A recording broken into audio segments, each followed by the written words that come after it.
اب یہ آپ سمجھ جائیں کہ جو سائفر آتا ہے فورن آفس کے اندر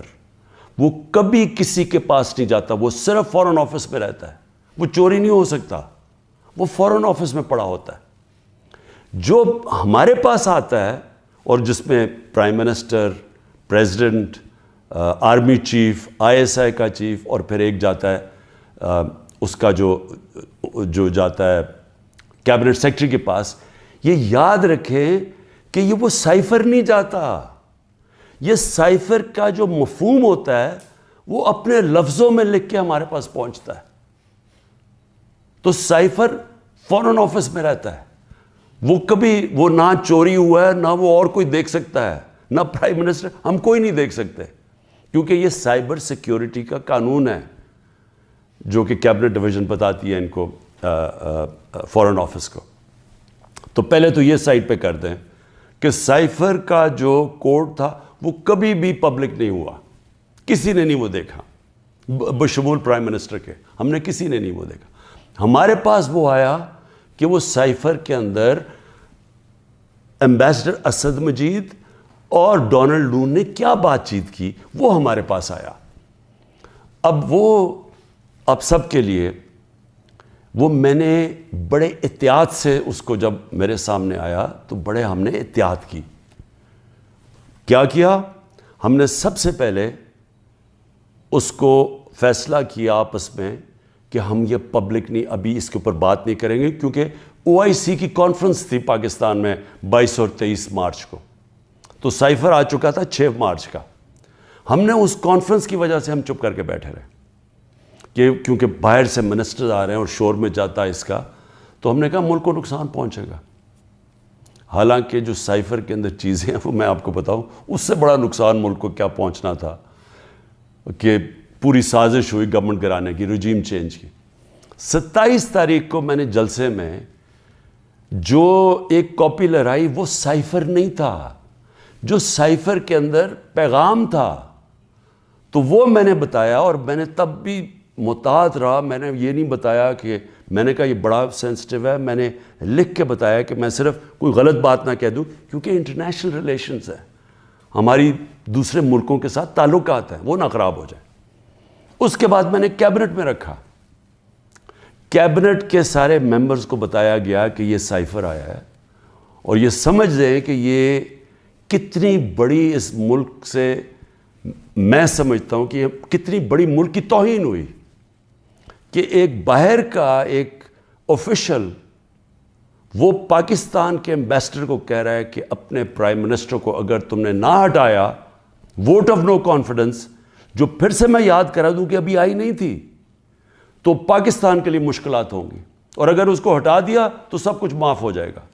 یہ تھا سائفر میں. اور جو ایمبیسڈر تھے, پھر سے میں آپ کو بتا دوں, اسد مجید, انہوں نے لکھا اس میں کہ میرے خیال میں تمہیں اس کے امریکہ کے خلاف ان کو پروٹیسٹ کرنا چاہیے, ڈیمارش کرنا چاہیے کہ یہ کبھی اس طرح کی زبان استعمال نہیں ہوتی, ایسی دھمکی نہیں دی جاتی. میں پہلے کیبنٹ میں رکھتا ہوں, پھر 28 مارچ کو نیشنل سیکیورٹی کاؤنسل میں رکھتا ہوں, اور وہ نیشنل سیکیورٹی کاؤنسل میں سارے سروس چیف ہوتے ہیں. جنرل باجوہ تھے وہاں, ایئر چیف تھے ادھر, نیوی کے چیف تھے, جوائنٹ چیف آف سٹاف تھے, ہمارے ساری کیبنٹ کے سینئر ممبرز تھے, فورن آفس کے سیکرٹری بیٹھے ہوئے تھے. اور اس میں کیا فیصلہ ہوتا ہے کہ ہمیں جس طرح ایمبیسڈر اسد مجید نے ریکمینڈ کیا, ہمیں ڈیمارش کرنا چاہیے, ہمیں امریکہ کو پروٹیسٹ کرنا چاہیے کہ یہ آپ نے ہمارے اندرونی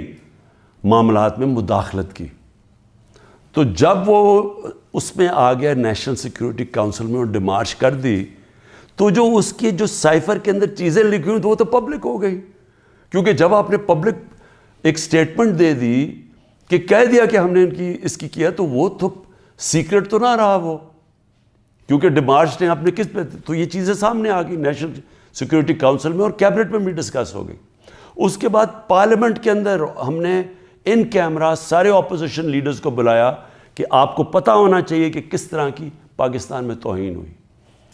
سارے اپوزیشن لیڈرز نے منع کر دیا جانے کا, کیونکہ یہ سارے حصہ تھے اس سازش کے. میں کوشش کر رہا ہوں کہ سارے ملک کو بتاؤ کہ قوم کی کتنی توہین ہوئی ہے, یہ منع کر دیتے ہیں. پھر پارلیمنٹ سے جو اسپیکر ہوتے ہیں وہ چیف جسٹس آف پاکستان کو بھیجتے ہیں, اور میں بھی انہیں کہتا ہوں کہ اس کے اوپر انکوائری کریں کہ یہ جو مداخلت ہوئی ہے اس کے اندر پتہ تو چلے کہ یہ ہوا کیا, کتنی بڑی سازش ہوئی ہے کہ سٹی گورنمنٹ کے اوپر, الیکٹڈ پرائم منسٹر کے اوپر دھمکی ملتی ہے, اور پھر اس کے گورنمنٹ گرانے کی پوری تیاریاں شروع ہو جاتی ہیں, لوگ بھاگنا شروع ہو جاتے ہیں, الائز چلے جاتے ہیں. اور یہ پیغام کس کو تھا؟ مجھے تو پتہ تھا پیغام کس کو ہے, جنرل باجوہ کے لیے پیغام دیا گیا تھا, کیونکہ اسی کے پاس پاور تھی نا گورنمنٹ گرانے کی, باقی تو کوئی پرائم منسٹر کو نہیں ہٹا سکتا تھا. تو اس کے بعد جب یہ, اور پھر کیبنٹ کے اندر ہم نے اس کو ڈی کلاسیفائی بھی کر دیا. تو مجھے ابھی تک یہ نہیں سمجھ آ رہی کہ ایف آئی اے چاہتی کیا ہے, کہ جب سائفر تو سیف, جس طرح ثناء اللہ نے کہا وہ فارن آفس میں پڑا ہے, وہ تو اس کے اوپر تو اس کا تو کسی کو پتہ ہی نہیں ہے جو سائفر کی کوڈ ہے. ہمارے پاس جو جس کو پیرافریز کہتے ہیں انگریزی میں لفظ, ہمارے پاس جو آتا ہے وہ تو اس کا مفہوم آیا تھا, اور وہ جا کے نیشنل سیکورٹی کاؤنسل اور کیبنٹ میں جب رکھا اور بعد میں ڈی کلاسیفائی بھی کر دیا, تو وہ تو پھر ایک سیکرٹ ڈاکیومنٹ نہیں رہا. اب اصل چیز پہ آ جائیں کہ کیا کسی ملک میں کوئی بتا سکتا ہے, ہمارا تو 25 کروڑ کی آبادی ہے, کسی 50 لاکھ کی آبادی, چھوٹے چھوٹے نیوزی لینڈ جیسے شہر, چھوٹے سے یعنی ملک, اور کتنے ہیں ایسے, ہالینڈ ہیں, چھوٹے چھوٹے شہر ہیں, چھوٹی چھوٹی آبادی ہے. کوئی تصور کر سکتا ہے کہ کسی ملک سے, امریکہ کا کوئی بھی جس طرح آفیشل, وہ جا کے اس کے ایمبیسڈر کو کہے کہ اپنے پرائم منسٹر کو گرا دو, نہیں تو ہم تمہیں یہ کر دیں گے. جب امریکہ نے رجیم چینج کیا پہلے, تو جو خود ہی ان کے سی آئی اے کے اور MI6 کے جو پیپرز ڈی کلاسیفائی ہوئے ہیں, ان میں کیا چیز نکلی؟ مصدق کی گورنمنٹ گرائی گئی, رجیم چینج کیا گیا 1950 کی دہائی میں. تو وہ تو کوئی سائفر نہیں بھیجا وہاں, وہ تو کوئی ایمبیسڈر سے پیغام نہیں بھیجا, وہ تو پہلے پوری سازش کی گئی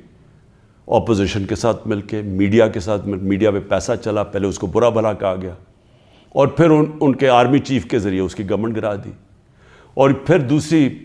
70 کی دہائی میں چلی کے اندر ایلیندا کو, پریزیڈنٹ ایلیندا کو گرایا گیا, اور وہ بھی کسی نے سائفر نہیں بھیجا,